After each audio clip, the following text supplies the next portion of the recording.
గురించి పని అయిపోయిన వాళ్ళ గురించి నాకు ఎందుకబ్బా మాట్లాడేది? అయిపోయింది వాళ్ళ పని. ఎవరమ్మా అది? మీరు వాళ్ళని అడగాలి కదా, నన్ను అడుగుతారు.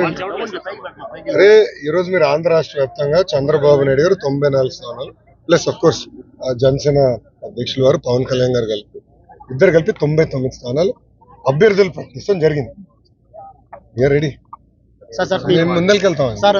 మీ మీద పదే వైసీపీ వాళ్ళు 4 లోకేష్ గెలిస్తే ఆటల తర్వాత కళలు వస్తాయి. ఇక్కడ సామాన్యులు గారికి అందుబాటులో ప్రచారం చేస్తున్నారు. 4 సంవత్సరాలు 10 నెలలు ప్రజలకు అందుబాటులో ఉంది ఎవరు? నేను. ప్రజలు సేవ చేసింది ఎవరు? నేను. అధికారులకు వచ్చింది ఎవరు? వాళ్ళు ఏం చేశారు? అసలు మంగళగిరి వాళ్ళకి చేసింది ఏంటి? నేను సూటిగా ప్రశ్నిస్తున్నా ఈ ప్రభుత్వాన్ని. నేను చేసిన దాంట్లో కనీసం 10% వాళ్ళు చేశారు ప్రజల సేవ.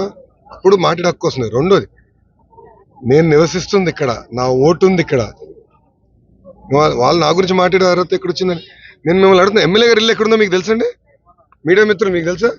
అదే మన ఇల్లు ఎక్కడుందో తెలుసు కదా. మళ్ళీ థ్యాంక్ యూ. అరే వారు 1 సైడెడ్. ఇంకా డౌట్ ఉందా మీకు? అరే ఎక్కడుందా స్వామిను? వారు 1 సైడెడ్. ప్రతిపక్ష హోదా కూడా రాదు ఈ ప్రభుత్వానికి. ఎందుకు మీరు కంగారు పడుతున్నారు? వైసీపీ అధిష్టానం మంగళగిరి మీద ప్రత్యేక ఫోకస్ పెట్టి. అరే ఎన్టీవీ బాగా తెలియాలి వ్యూహాలు ఏంటో. ఎన్టీవీ అన్ని స్టోరీలు తెలిస్తే మీరు చెప్పాలి. అందరూ ఫోకస్ పెడతారు, ఏం చేస్తారు ఇంకా దానికన్నా? నన్ను ఓడించేదానికి అందరు ప్రయత్నిస్తున్నారు. ఇట్స్ ఓకే, చేయనియండి. ఇప్పుడు భారీ ఖర్చు పెట్టి నన్ను ఓడించే బదులు ప్రజలకు అదే డబ్బులు ప్రజల సేవకి, ప్రజల మంచికి ఖర్చు పెట్టుంటే బాగుండేది కదా. ఇప్పుడు నేను అడుగుతున్నా, అనేక హామీలు ఇచ్చారు. 2019 ముందల ఇక్కడున్న ఇళ్ళన్నీ రెగ్యులరైజ్ చేస్తా అన్నారు, చేయలేదు. స్థానికంగా డ్రైన్ కానీ తాగునీరు కానీ రోడ్లు వేస్తా అన్నారు, ఇది జరగలేదు. కనీసం జగన్ గారి ఇంటి పక్కన ఉన్న బ్రిడ్జ్ కూడా సరిగ్గా వేసుకోలేకపోయింది ప్రభుత్వం. ముఖ్యమంత్రి గారు వెళ్ళే బ్రిడ్జిని రంగులు వేశారు తప్ప ఆ బ్రిడ్జిని కూడా సరిగ్గా వేసుకోలేకపోయింది ఈ ప్రభుత్వం. అంత దద్దమ్మ ప్రభుత్వం, చేతకాని ప్రభుత్వం ఇది. అదే ప్రతిపక్షంలో నేనుండు 4 సంవత్సరాలు 10 నెలలు అనేక సేవలు చేశాను, మీకే తెలుసు కదా. దాదాపు 29 సంక్షేమ అభివృద్ధి కార్యక్రమాలు నేను చేశాను. నేను చేసిన దాంట్లో 10% కనీసం ఈ ప్రభుత్వం చేయగలిగిందా?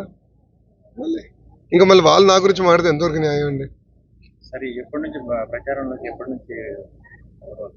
నేను ఓడిపోయిన రోజు దగ్గర నుంచి ప్రచారం చేస్తున్నాను అనుకోండి. నేను ఓడిపోయిన రోజు దగ్గర నుంచి ఎక్సెప్ట్ పాదయాత్ర చేసిన సమయం తప్ప నేను మంగళగిరిలో ఉన్నాను, తిరుగుతా ఉన్నాను. ఇన్ఫాక్ట్ మంగళగిరిలో ఫస్ట్ పాదయాత్ర మొదలు పెట్టా కదబ్బా. మీకు తెలుసు కదా, వార్డులు తిరిగాను, గ్రామాలు తిరిగాను.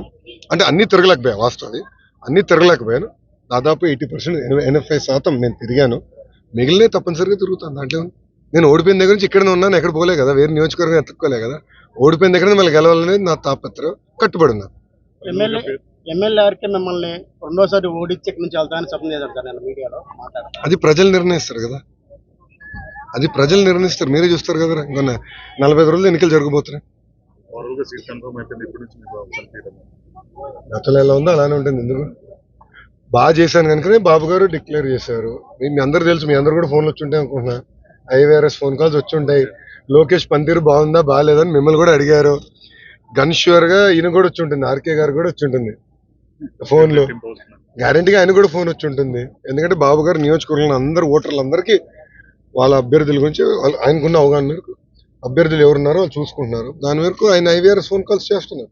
అందరి దగ్గర నుంచి అభిప్రాయ సేకరణ చేస్తున్నారు. నా గురించి కూడా చేశారు. ఆయన్ని చూసిన తర్వాత మనం ఈరోజు ప్రకటిస్తాం జరిగింది.